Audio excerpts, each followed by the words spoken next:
Hello everyone, this is Fantasy-esque, and welcome back to Season 3 of Luminous Clan in ClanGen, the Warrior Cats clan generator game. When we left off in the previous episode, we had a retirement, so Tempest, one of our senior cats who did hold a position of deputy for only a single moon after she was brought into the clan from outside, she decided that being in politics wasn't really the life for her. She wanted to step down and rest, so she retired to the Elder's Den, and we also were facing starvation, especially with Sunchill being malnourished. However, we managed to luck out on a very small hunt during patrols, and we have just enough food to get our clan through this moon, although I'm not entirely sure what situation we'll be in come next moon.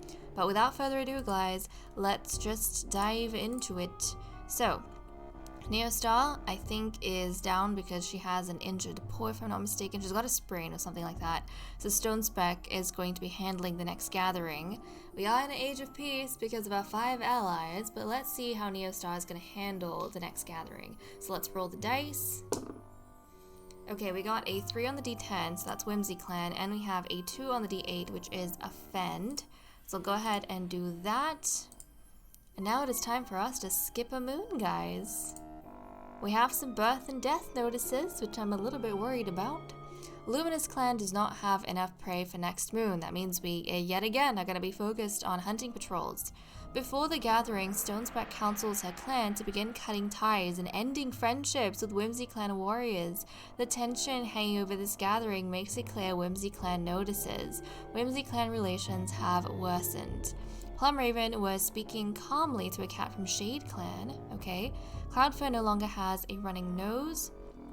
Lupine Claw finds yellow flower bulbs while out on a walk and decides to keep them, so she's probably going to have some accessories on her fur, which I'm excited to see. Pepper gazes up into Silver Pelts and finds that finally the grief has begun to lessen. Rumors reach your clan that the exiled Flashmount has died recently, so a lightless cat. Sunchill finally feels energized again. It seems the newly consistent meals have done him good. Okay, great. Sunchill tells himself that he can't let these feelings consume him. Instead, he has to learn to live with it. Okay, so he is no longer grieving for his first mate Firefreckle. Maybe now he'll be able to put his love and attention into Tempest. Daisyquake was loitering around Shade Clan's border looking for a specific cat, and rumors reach your clan that the exiled Fig has died recently, so another one of the lightless cats. Okay. I want to see Lupine Claw. She has that accessory on herself. How cute is this? She's got that yellow flower bulb, which I'm actually happy for. That looks really nice on her. But let's check out the Medicine Cat Den. Cloudfur was given Poppy as treatment for running nose. Cloudfur no longer has a running nose. Neostar was given Dandelion as treatment for her sprain. Pepper was given Poppy as treatment for grief-stricken, and then Pepper's grief lessened. Sunchill was given Poppy as treatment for grief-stricken, and he managed to come out of that.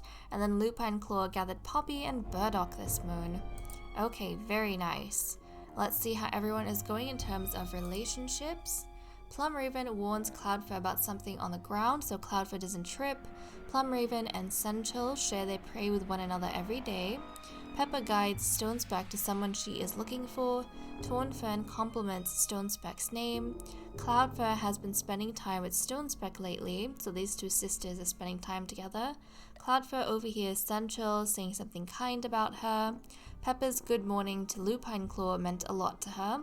Lupine Claw saw Daisyquake hide something before talking to her. When Tornfern gets sick for a few days, Magpie Heart brings her yummy prey and nest bedding, which is very sweet because these two are cousins if I'm not mistaken. Magpie Heart notices one of his friends talking to Sunchill. When they return from a patrol, Neostar and Lupine Claw seem more at peace with each other than usual. Neostar points out a constellation to Howlkit. Lupine Claw challenges Pepper to a race. The clan likes one of Tornfern's suggestions, but it was just Pepper's reworded. Sunchill decides to be the bigger cat and plans to make amends with Pepper. Sunchill is talking with Howlkit. Tempest is motivated by Magpie Heart's big smile. Tempest chats with Sunchill about his day. Tempest, okay, that's really cute. Tempest and Sunchill spending more time with one another and having a positive effect, which makes me really happy. But Tempest points out to Daisyquake that a spider is in his nest before he sits in it. Daisyquake knows that Halkit would be saved before him during an emergency. I mean, Daisyquake, Halkit is a kitten and the future of the clan. A clanmate accuses Tornfern of copying one of Cloudfur's jokes. When Tornfern and Halkit realize they've been grooming their pelts the same way, they laugh about it, and Halkit wishes he looked more like Cloudfur. Interesting. Cloudfur. How are you guys related? You would have a very far off relation, no? Hold on a second. What is your relation to Cloudfur? I don't think you are related to Cloudfur. Cloudfur is actually your grandfather's sister. No. Cloudfur? Which batch do you fall into? Hold on a second. No. Cloudfur, can you come here real quick? Your siblings... No, yes. Okay, I was mistaken, but Cloudfur is the sibling to Halkit's grandfather. So that's kind of how they have their relation, but that's interesting. Maybe he finds her tawdry patterning, coloring, maybe her sneakiness very, very intriguing. So that's cute. But okay guys, that's all we have for events. So I'm going to cut the recording here and we're going to continue with the cat list. Okay, let us resume with the cat list. It's also probably good for us to remember that this is going to actually be Halkit's final moon as a kitten before he becomes an apprentice, which means that Neostar and the deputy are going to be keeping an eye out during patrols to see who might make good potential mentors for Halkit. So that will be quite exciting for us. But in terms of loyalties, we have had no changes. So we want to dive straight into mediation, I think, with Magpie Heart. So let's get Sunchill and Tempest. I wonder if they're finally going to tip into falling in love in this episode. Since Sunchill is no longer grieving, he might be able to return Tempest's feelings a lot better. So let's see. Okay, so we only have trust, platonic like, that has increased, jealousy and dislike decreased, so they haven't had any romantic changes. I wonder if it's because... obviously when Sunchill was grieving, he was relying on Tempest for emotional stability, but now that he's out of his grief, maybe he's taking things a lot slower because he is, more emotionally stable, and maybe he is a little bit kind of hesitant to completely move on from Firefreckle, because he's done grieving for her, but I don't think he's completely moved on from Firefreckle.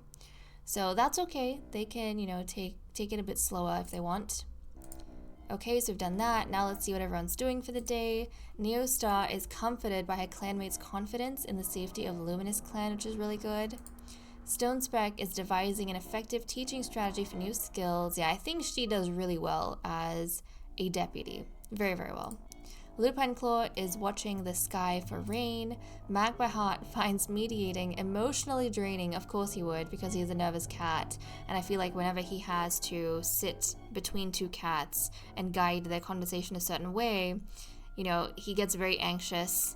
And then he puts so much into having that session that afterwards he's probably more drained than the cats that were involved in it with him. Sunchill splashes in a puddle of water during a patrol. Tornfern saw some kitty pets playing with colorful moss balls. Daisyquake is finding Plumraven annoying. That's fascinating. Tempest is soaking in the new leaf warmth. Plumraven is complaining about her nest being too rough. Peppa is feeling trapped inside camp. Cloudfur is sharing her wisdom, and Halkit falls asleep in the Elder's Den while listening to a story. Oh, that's so cute. That is so cute. But he is going to be an apprentice in the next moon. He's going to be helping out with the hunting patrols. So that's going to be really, really good. But really quickly, let's check to see how everyone's going with their nutrition. So Neostar is satiated at 70. Stonespeck is satiated at 66. Lupine Claw is satiated at 66. Magpie Heart is hungry at 55. Sunchill is hungry at 50. Tornfen is satiated at 66. Daisy Quake is satiated at 66. Tempest is satiated at 66. Plum Raven is full at 83. Peppa is hungry at 50. Cloudfur is full at 83, and Howlkit is hungry at 50, so it seems as though the only cats that are really full are some of the elders, but not everyone is, like, no one is stuffed. Okay, so let's cut the recording here and dive straight into patrols. Okay, let us resume with our patrols. Things are going to be a little bit rougher this time around. We have more ground to cover because our current prey is at 9 and we need 25. But let's send out the medicine cat first of all. Lupine Claw heads out into the territory to stock up on cobwebs, something the clan never seems to have enough of. Proceed. Lupine Claw finds plenty of cobwebs, gently collecting them on the ends of sticks. No cat will have the chance to bleed out, not now, with so many cobwebs to staunch their wounds. So cobwebs were gathered, and now the thing I'm nervous about is our hunting patrol. So we do have a Daisy Quake, Tornfern, Sunchill, and Stonespeck.